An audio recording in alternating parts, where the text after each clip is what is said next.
We're kicking 13 million people off health insurance to give tax cuts to the wealthy, Senate Minority Leader Charles E. Schumer DN.Y, in remarks on the Senate floor, November 15. In a last-minute switch to the Senate version of the GOP tax plan, lawmakers added a repeal of the individual mandate embedded in the Affordable Care Act. Schumer's comment equates the healthcare move with accusations that the tax bill is tilted toward the wealthy. The requirement that Americans maintain health coverage or pay a fine is one of the least popular provisions of Obamacare. But it is a key element of law, one of three legs of the stool supporting it. The two other legs are tax subsidies that make insurance affordable and a prohibition on insurance companies from denying coverage or raising premiums based on a pre-existing condition.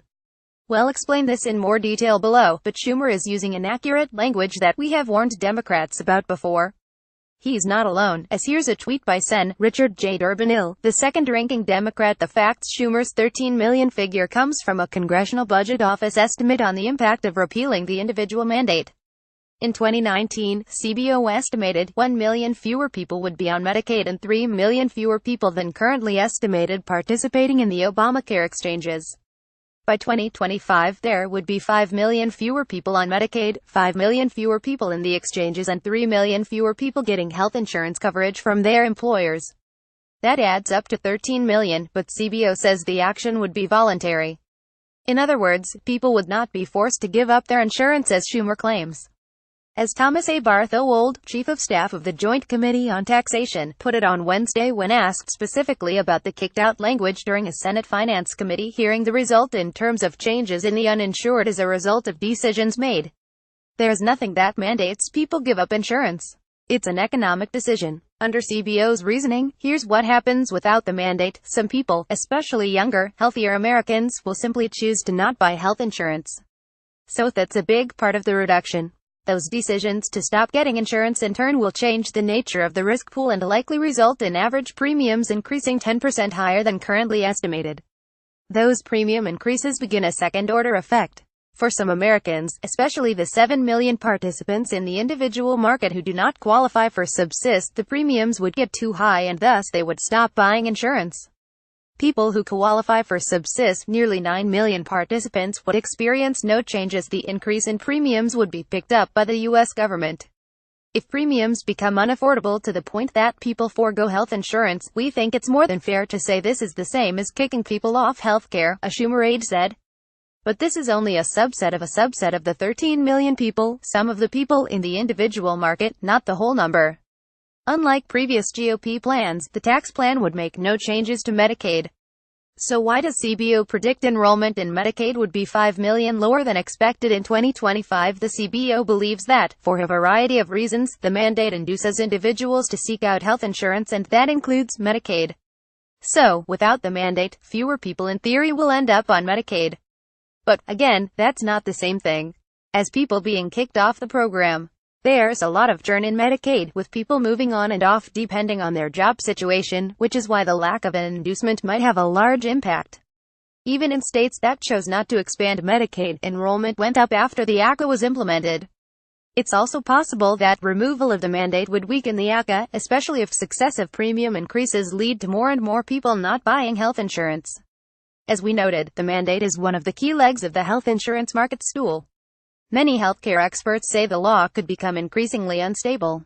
The individual mandate was one of the inducements to convince insurance companies to accept the ban on barring people with pre-existing conditions. As a historical note, the Obama administration in 2013 delayed the implementation of the employer mandate by 1 year, to 2015, and then in 2014 decided to phase it in more slowly, so it did not take effect until 2016. The mandate requires most businesses with 50 or more time employees to provide health insurance or else pay a penalty of up to $2,260 per worker. CBO had estimated the employer mandate would add as many as 1 million people to the insurance rolls. We don't recall hearing Democrats say that Obama had taken health insurance away from 1 million people. As for the changes helping mostly the wealthy, Schumer is on more solid ground. We have frequently noted that because the wealthy pay most of the income taxes, it's natural to expect that they would reap most of the benefits of a broad-based tax cut. But Senate Republicans may have thought they had inoculated themselves against the charge that they altered the healthcare law to benefit the wealthy because they also added elements attractive to the middle class.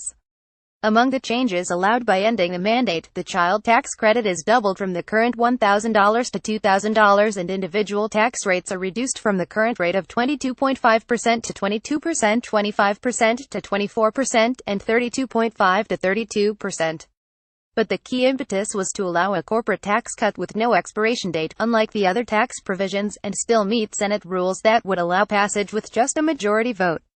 Speaking to the Wall Street Journal CEO Council on November 14, Senate Majority Leader Mitch McConnell RKY listed the corporate tax cut first when speaking about the benefits of eliminating the individual mandate.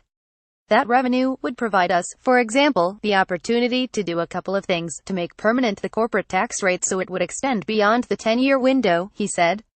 It would also provide some additional revenue to puff up some of the middle-class tax relief. If the tax bill increases the deficit beyond the first decade, then Republicans, who enjoy only a narrow majority, would need 60 votes for passage.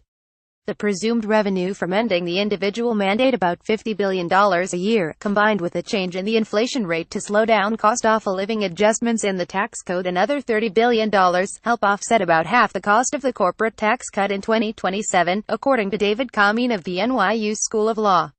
But the inflation adjustment will mainly result in tax increases for low- and middle-income Americans, while reducing taxes for the top 1%, according to estimates by the Tax Policy Center. Here's a depiction produced by Kameen. Meanwhile, the benefits of the corporate tax cut would mainly flow to the rich, according to TPC, even when including the impact of a corporate tax cut on wages. About 70% of the benefits of a corporate rate cut flow to the top 20% of taxpayers, with 34% going to the top 1%, TPC estimated. TPC relies on a Treasury Department estimate that about 20% of the corporate tax is borne by labor, meaning a corporate tax cut causes wages to rise to the tune of 20% of the tax cut. The Trump Treasury Department has removed from its website the paper making that estimate, and the White House instead touts an increase in wages that few main economists find credible. Here's a depiction of the TPC estimate published by the Center on Budget and Policy Priorities, a left-leaning group. In other words, while the Republican bill devotes some healthcare savings for tax changes that benefit middle-income Americans, those provisions expire. Meanwhile, the tax changes with no expiration date, also funded by repealing the mandate, benefit mainly the wealthy. The Pinocchio test. The first part of Schumer's statement remains problematic. CBO, in estimating the impact of repealing the individual mandate, is mostly describing a voluntary action of people choosing not to buy health insurance. That's not the same as kicking off 13 million people. Granted, some people may feel they don't have a choice because their premiums increased, but that's not the majority of the people affected under CBO's analysis. Senate Democrats need to more accurately describe the CBO report. 2 Pinocchios about our rating scale. Send us facts to check by filling out this form. Keep tabs on Trump's promises with our Trump Promise Tracker. Sign up for the Fact Checker weekly newsletter. Do you rate this claim as true or false? More Pinocchios for false, fewer based on your opinion of the statement's truthfulness. The checkmark means you think the statement is true, not that you agree with the rating. We need to verify that you are an actual person. This is a non-scientific user poll. Results are not statistically valid and cannot be assumed to reflect the views of Washington Post users as a group or the general population.